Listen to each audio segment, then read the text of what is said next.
performa optimization dan rendering. Yang pertama, rendering strategis memilih medan tempur.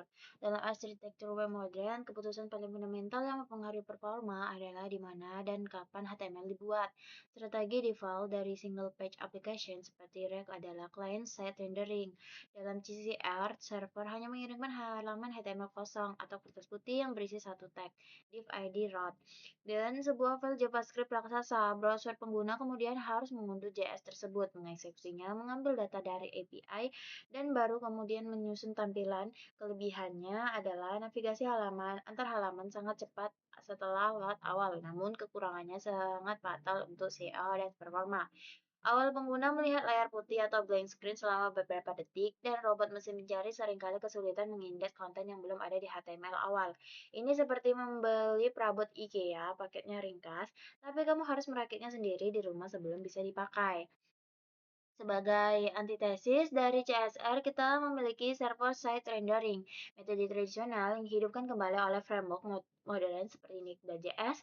Dalam SSR, setiap kali penggunaan meminta halaman, server akan melakukan semua kerja keras, mengambil data dari database, merender komponen React menjadi string HTML utuh, dan mengirimkannya ke browser. Pengguna harus langsung melihat konten penuh segera setelah HTML tiba, tanpa perlu menunggu JavaScript selesai diunduh.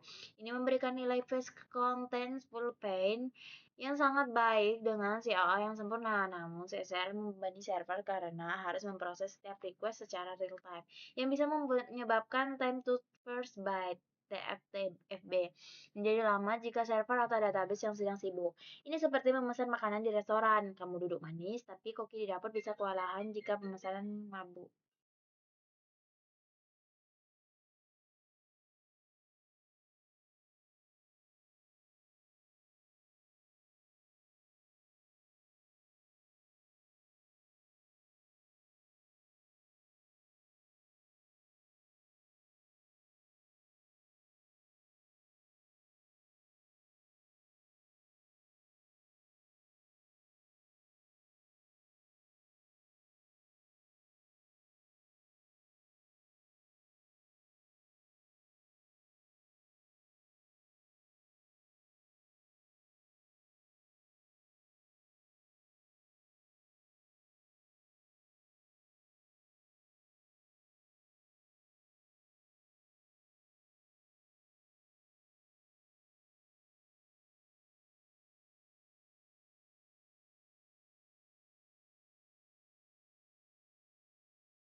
Trik kedua berfokus.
Metrik ketiga mengukur subtilitas visual yaitu Cumulative Layout Shift atau CLS. Ini adalah metrik yang paling sering membuat pengguna frustasi. Bayangkan kamu sedang mencari artikel, tiba-tiba sebuah iklan muncul di bagian atas dan mendorong seluruh teks ke bawah, membuat kehilangan baris yang sedang dibaca. Atau lebih parah, kamu mau mengiklik tombol cancel, tapi karena layout bergeser, kamu malah mengklik tombol buy. CLS menghitung total skor pergeseran tak terduga yang terjadi selama halaman terbuka. Skor CLS yang baik harus di bawah 0,1. Penyebab paling umumnya CLS adalah gambar atau iklan yang tidak memiliki atribut dimensi width dan height yang jelas di HTML sehingga browser tidak menyediakan ruang kosong atau placeholder sebelum gambarnya selesai diunduh. Selain tiga pilar utama tersebut, ada materi pendukung yang lain yang tak kalah penting untuk mendiagnosis seperti time to first byte, dan First Contentful Paint. TTB mengukur seberapa cepat servermu bangun tidur dan mengirim byte pertama data. Jika TFTB terlambat, browser hanya menunggu kosong. PCP mengukur kapan pixel pertama konten apapun. Kapan bisa muncul di layar, PCP memberikan umpan balik psikologis karena pengguna bahwa sesuatu sedang terjadi, mengurangi kemungkinan mereka menutup tab karena mengira situsmu rusak. Alat untuk mengukur metrik-metrik ini sangat beragam, mulai dari Lookout di Chrome DevTools untuk pengujian laboratorium hingga Google Search Console dan PageSpeed Insight untuk melihat data penggunaan nyata atau field data. Perbedaan antara lab data dan field data sangat krusial. Lab data dilakukan di komputer developermu dengan koneksi internet stabil, sedangkan field data dikumpulkan dari jutaan pengguna Chrome asli dengan berbagai kondisi perangkat dan jaringan. Jangan pernah merasa aman hanya karena skor Lakehouse-mu 100 hijau semua, padahal data lapangan menunjukkan bahwa pengguna di pedesaan dan dengan sinyal 3G mengalami LCP 10 detik. Optimasi performa harus selalu berbasis pada data pengguna nyata, bukan asumsi ideal. Yang ketiga, code filling dan bundling di diet kata JavaScript. Masalah terbesar aplikasi web modern adalah obesitas JavaScript. Kita cenderung mengimpor library raksasa hanya untuk menggunakan satu fungsi kecil atau memuat kode untuk halaman. Admin padahal pengguna hanya membuka halaman beranda. Secara default, alat bundler seperti Webpack atau File akan membungkus seluruh kode aplikasimu menjadi satu file raksasa. Misalnya main.js. Jika file ini berukuran 5 MB, pengguna harus mengunduh 5 MB tersebut sebelum bisa melihat apa-apa. Kode splitting adalah teknik memecah bundle raksasa ini menjadi potongan-potongan kecil atau chunks yang hanya dimuat saat dibutuhkan on demand. Dengan kode splitting, pengguna yang hanya membuka halaman beranda hanya akan mengunduh kode untuk beranda. Misalnya 50 KB membuat load time menjadi instan. Implementasi paling umum dari code splitting adalah route based splitting. Di React kita bisa menggunakan Get Lazy dan Suspend untuk membungkus komponen halaman. Alih-alih mengimpor komponen secara statis di atas file, kita mengimpornya secara dinamis saat pengguna menavigasi ke rute atau about. Barulah browser mengirim request untuk mengunduh bot dan chunk.js. Selama proses pengunduhan, kita bisa menampilkan loading spinner untuk skeleton UI. Ini secara drastis mengurangi initial bundle size, metrik yang berkolerasi langsung dengan tingkat konversi pengguna. Semakin kecil bundle awal, semakin cepat penggunaan bisa mulai berinteraksi. Selain membaca per halaman, kita juga bisa membaca per fitur atau berinteraksi. Bayangkan sebuah tombol open modal yang memunculkan editor teks yang berat. Jika editor teks tersebut diimpor secara biasa, kode beratnya akan diikuti dimuat di awal meskipun pengguna tidak pernah mengeklik tombol tersebut. Dengan dynamic import, kita bisa menunda pemuatan kode editor sampai saat tombol benar-benar diklik. Teknik ini disebut lazy loading JavaScript. Ini sangat efektif untuk fitur-fitur yang jarang dipakai atau tersembunyi di balik interaksi pengguna. Menjaga mainter setiap rintangan untuk rendering konten utama yang kritikal. Teknik pendamping yang tak kalah penting adalah tree hacking. Istilah ini menganalogikan aplikasi kita sebagai pohon. Jika kita menguncangnya dengan keras, daun-daun mati akan berjatuhan. Bander mampu melakukan analisis statis pada kode untuk mendeteksi fungsi yang atau variabel yang diaktor tapi tidak pernah diimpor dimanapun. Kode mati ini kemudian dibuang dari bundle akhir, namun tracking hanya bekerja efektif jika kita menggunakan sintaks S modul. Jika kita menggunakan library yang lama, menggunakan commands, bundle seringkali gagal mendeteksi bagian mana yang tidak terpakai dan akhirnya menyatakan seluruh library tersebut. Oleh karena itu, pemeliharaan library yang mendukung ESM dan set effect tree sangat krusial untuk menjaga kelangsungan aplikasi. Kita juga harus berhati-hati dengan duplikasi dependensi. Seringkali dua library berbeda yang kita gunakan sama-sama bergantung pada library utilitas yang sama, misalnya Lodash.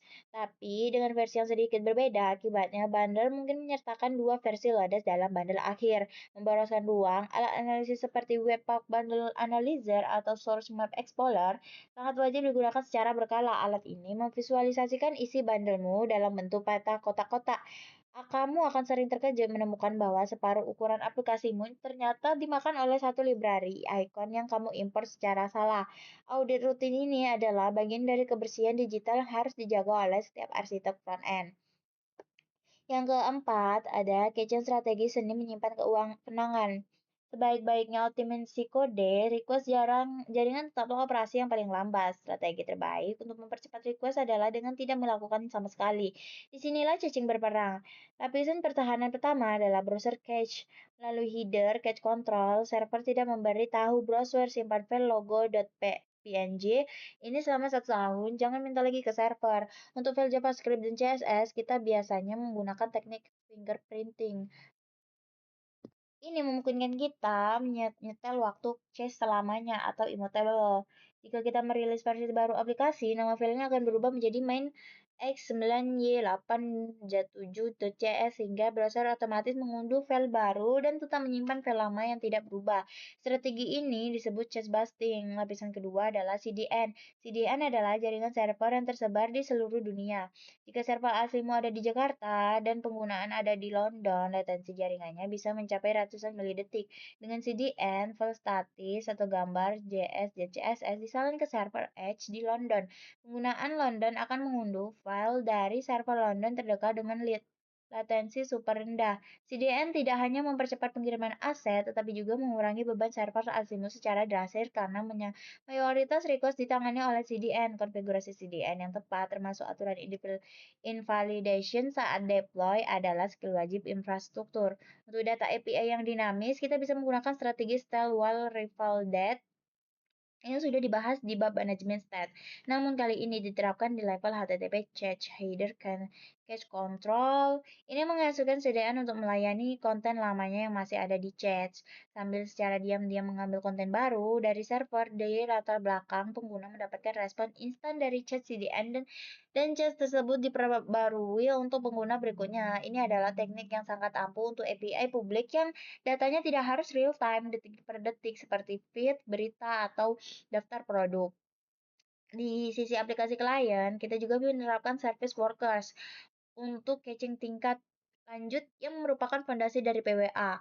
Service Worker adalah skrip proksi yang berjalan di browser. Di antara aplikasi web dan jaringan internet, kita bisa memprogram service worker untuk mencegat request dengan jaringan dan melayani dari chat lokal, memungkinkan aplikasi berjalan offline total. Strategi melayani searching di server worker sangat fleksibel. Kita bisa memilih chat first atau strategi lainnya sesuai kebutuhan kreativitas data. Yang kelima ada asset optimization atau diet multimedia. Di dalam mayoritas website modern, lebih baik dari 60% barang halaman berasal dari gambar. Mengirimkan foto format PNG menurutkan berukuran 5 MB untuk ditampilkan sebagai thumbnail kecil adalah kejahatan performa yang paling umum. Solusi pertamanya adalah memungkinkan format modern. Tinggalkan JPG dan JPG dan PNG lama beralih ke WebP atau AVIF. Format AVIF bisa menghasilkan kualitas visual yang sama dengan ukuran file 50% lebih kecil dari JPG. Browser modern sudah mendukung format ini dengan baik. Kita bisa menggunakan tag picture untuk memberikan fallback JPG bagi browser purba yang belum mendukung format baru, memastikan kompetitif mundur. Selain format, dimensi juga krusial. Jangan mengirim gambar resolusi 4K ke layar HP yang lebarnya hanya 400 pixel. Digunakan atribut src dan sizes pada tag IMG. Fitur ini memungkinkan kita menyediakan beberapa variasi ukuran gambar, misal kecil, sedang, besar, dan membiarkan browser memilih sendiri gambar mana yang paling pas untuk di-download berdasarkan lebar layar dan resolusi layar. Perangkat saat itu disebut responsive image. Browser di HP murah dengan koneksi lambat akan otomatis memilih gambar versi kecil yang hemat kuota, sementara iMac Retina akan mengambil versi resolusi tinggi. Strategi pembuatan gambar juga harus cerdas. Gunakan lazy loading untuk semua gambar yang berada di luar layar awal. Atribut natif browser ini menunda pengunduhan gambar sampai pengguna menggulir atau scroll mendekati posisi gambar tersebut dan menghemat bandwidth awal secara signifikan dan mempercepat LCP. Namun hati-hati, jangan pernah menilai jilat gambar LCP. Gambar LCP harus dimuat secepat mungkin dengan prioritas tinggi, karena penundaan pada gambar utama akan langsung merusak ke skor Core Web Vitals. Aset berat lainnya adalah web fonts. Font kostum seringkali memblokir rendering teks sampai file font selesai diunduh. Untuk mengatasi ini, gunakan strategi font display swipe di CSS. Ini memberitakan browser untuk segera menampilkan teks menggunakan font bawaan sistem sebagai sementara, lalu menukarnya dengan font custom setelah font tersebut siap. Meskipun terjadi sedikit pergeseran visual, ini jauh lebih baik daripada pengguna menatap teks kosong. Kita juga bisa melakukan subnetting font, yaitu membuang karakter-karakter yang tidak terpakai dari file font, misalnya membuang karakter huruf Jepang atau Kreiling jika situs kita hanya berbahasa Indonesia, yang bisa memangkas ukuran font hingga 90%. Keenam, integrasi keselamatan menghargai waktu dan prinsip kemudahan. Dalam Islam, waktu adalah modal paling berharga yang tidak bisa didaur ulang. Allah Subhanahu wa taala bahkan bersumpah demi waktu dalam surah Al-Asr. Dalam konteks performa optimization, membuat website yang cepat bukan sekadar mengejar skor hijau di House, melainkan bentuk penghormatan kita terhadap waktu orang lain. Aplikasi yang lambat dan berat adalah pencuri waktu pengguna. Ia membuang detik-detik berharga umur manusia hanya untuk menunggu loading. Seorang pengembang muslim yang mengoptimalkan performa aplikasinya sedang bersedekah waktu kepada ribuan penggunanya, memungkinkan mereka menyelesaikan urusan lebih cepat sehingga sisa waktunya bisa digunakan untuk kebaikan lain. Prinsip kode splitting dan tree checking adalah manifestasi teknologi dari hadis Rasulullah. Mengirimkan bekas JavaScript raksasa yang berisi fitur-fitur yang tidak dibutuhkan pengguna saat itu adalah bentuk kesia-siaan lagu atau pemborosan kuota data pengguna dengan melakukan tree checking. Kita membuang yang data yang tidak perlu dan hanya menyajikan yang bermanfaat, mencerminkan pola hidup seorang mukmin yang efisien, fokus, dan jauh dari hal-hal yang memberatkan tanpa pengguna. Kesimpulannya adalah kecepatan dan adalah fitur. Bab ini telah menegaskan bahwa performa bukanlah bonus, melainkan fitur utama yang menentukan keberhasilan aplikasi berikut. Adalah prinsip-prinsip optimasi yang harus kamu pegang. Yang pertama, strategi rendering yang tepat. Kita telah membedah trade-off antara CSR, SER, dan SSG. Tidak ada satu strategi yang menang mutlak. Pemeliharaan harus didasarkan pada kebutuhan CEO, dinamika data, dan infrastruktur. Arsitektur modern sering mencampur ketiganya dalam satu aplikasi. Yang kedua, rapor merah Google Core ke Web Vitals. Kita belajar bahwa Google menilai web dari kacamata pengguna, LCP, INP, CLS. Fokus kita bergeser dari sekedar server cepat menjadi pengalaman visual stabil dan responsif. Optimasi bukan lagi tebak-tebakan, melainkan sains terukur. Tiga, dia JavaScript. Kita menyadari bahwa mengirim 5 MB JavaScript ke ponsel murah adalah dosa arsitektural. Teknik kode splitting dan tree shaking adalah pisau bedah yang membuang lemak berlebih, memastikan penggunanya hanya mengunduh kode yang benar-benar mereka butuhkan saat itu juga. Yang keempat, seni menyimpan caching. Kita memahami bahwa request tercepat adalah request yang tidak pernah dikirim. Strategi caching berlapis adalah cara termurah dan paling efektif untuk meningkatkan persepsi kecepatan pengguna secara drastis. Kelima, multimedia yang cerdas. Terakhir, kita belajar bahwa mengelola aset terberat di web, gambar, dan font, format modern, WPA with lazy loading, dan responsive image adalah standar wajib yang mengubah situs berat menjadi ringan tanpa mengorbankan kualitas visual. Dengan aplikasi kini, aman, cepat, dan arsitektur rapi, kita mencapai tahap akhir dari siklus pengembangan perangkat lunak. Bagaimana cara kita mengirimkan karya ini ke luar secara konsisten dan andal.